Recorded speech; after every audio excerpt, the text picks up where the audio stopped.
This was the year that Ground Zero was supposed to be transformed into a soaring statement of American spirit. The site of the 9/11 attack on New York was to be a world landmark, bigger than the World Trade Center before it. Plans were announced for America's tallest tower, its most beautiful rail station, and one of its most solemn monuments. So we wondered, why is Ground Zero still a hole in the ground? We returned to Lower Manhattan recently and found that 8.5 years later, much of Ground Zero is still marking time. Each year, on September 11th, the emotions return. Felix Antonio Valle. Ivan Valle. The sorrow for the 2,752 people murdered here. The sense of 300 million Americans united in one place. Sandra Lee Wright. And the desire to fight back by filling the void in the heart of New York. Matthew David Yarnell. But this is Ground Zero today, much of it still a pit, where there are supposed to be 5 skyscrapers, a memorial, a museum, a theater, and a transit hub. So when you look out on where this project is after 8 years, how would you describe this? I describe this as a national disgrace. I am the most frustrated person in the world. Larry Silverstein is a New York real estate tycoon who believed that he would rebuild Ground Zero. It's hard to contemplate the amount of time that's gone by here, the tragic waste of time, and what could have been instead of what is today. That size? Silverstein owns a 99-year lease on the property, which entitled him to rebuild the buildings here. But on the day that we visited, Silverstein had a hard time even getting past the guard. Can't get out to the site. The holdup at the gate is a symptom of how much the relationship has soured between Silverstein and the government agency that is supposed to be his partner. Ground Zero is owned by the Port Authority of New York and New Jersey. It's a behemoth of a bureaucracy that answers to the governors and legislatures of both states.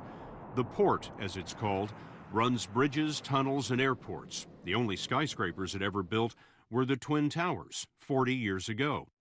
Today, the port is responsible for making Ground Zero ready for construction, but it's years behind schedule, billions over budget, and there's no end in sight. If you continue going at the rate we're going, these buildings might not be finished until the port's schedule, which is 2037.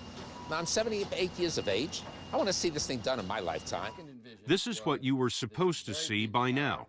We built a model of the master plan that was announced 7 years ago by architect Daniel Libeskind, the winner of the competition to rebuild Ground Zero. It's something for the public to enjoy and to reaffirm that feeling of unity in life. Libeskind wanted to put a very large tower at the north end of the site, right here.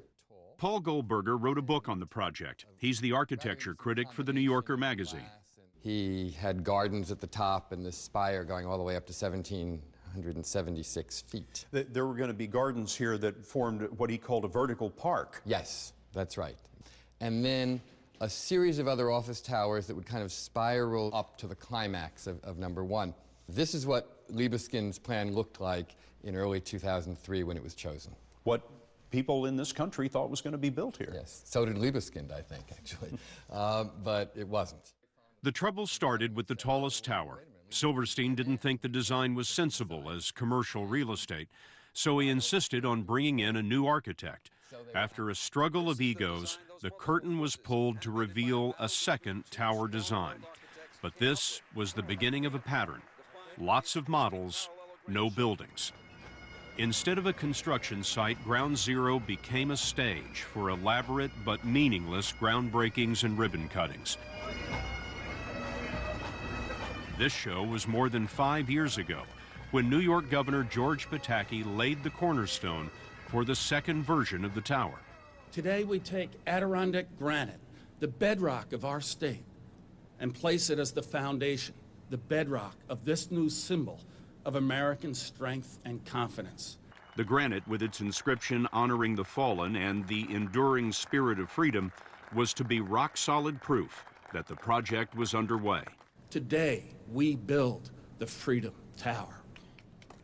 But the Freedom Tower wouldn't be built either. Instead, it became a symbol of bureaucratic bungling. It turned out that communications had broken down with the police department. After construction had begun, the NYPD said the tower was vulnerable to truck bombs. Construction stopped for a year, while a third version was designed and unveiled. It had become, sadly, much, much more ordinary. The NYPD required that it be elevated 200 feet above the street to protect it. So it's standing on a pedestal. Standing on, well, that's a nice way to put it, standing on a pedestal. Well, how would you put it? I would put it, unfortunately, it's a building on top of a concrete bunker. It was called by the governor the Freedom Tower, but I said at one point around then, I wondered if it shouldn't be called the Fear Tower instead. Actually, the Port Authority did change the name. Freedom was dropped in favor of One World Trade Center. Today, construction is underway on that 20-story blast-proof pedestal. But most of the rest of the Ground Zero project is still a question mark, including the plans for a spectacular $2 billion train station. It was back in 2005, in another one of those impressive ceremonies, that the Port Authority launched the station designed by star architect Santiago Calatrava. The station was due to be finished last year, but the cost has now doubled to $4 billion, and this is how much is done. The Calatrava train station, as originally announced, is supposed to be standing here in front of us. Then the Port Authority said, okay, 2011. 2011. Is it going to be there in 2011, next year? You judge for yourself. The excavation that was supposed to be done a long time ago, it's still going forward. What's gone wrong? Well, failure has many architects. A hard-nosed businessman like Silverstein resisted building landmarks that didn't make sense to him commercially. The Port Authority didn't have the staff or management to lead the development of the Grand Master Plan.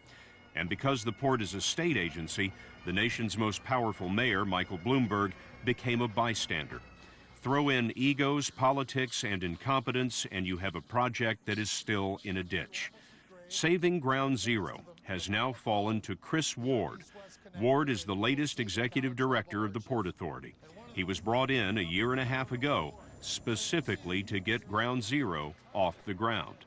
For me, this is a dream job. This was the job that I always wanted. Come on, this ate up 3 executive directors before you. Now you're number 4. I'm number 4. Well, you know, fortune favors the daring. Ward has a background building big projects and a degree from the Harvard Divinity School, which can't hurt on something as bedeviling as this. Ward set new deadlines and budgets, and he's struggling to keep them. Most everyone agrees he's doing better than his predecessors. Ward told us that one reason the work has slipped is the sheer complexity of coordinating so many projects on one site. The basement is 16 acres and 7 stories deep. Everything is interconnected. A delay in one place can tie up the whole works. This is like a game of pickup sticks down here. Every single part of this project touches another piece. Ward sounds confident, but just try asking about the designs shown to the public. Are these things going to be built? Can you actually say that at this point? What I can tell you is that downtown will come back. We asked for an update on all the major buildings. Number 1 World Trade Center. Will be done at the end of 2013. 2 World Trade Center. Its completion date uncertain at this time. 3 World Trade Center. Same thing. Don't know what's going to be built there yet. Not yet. 4 World Trade Center.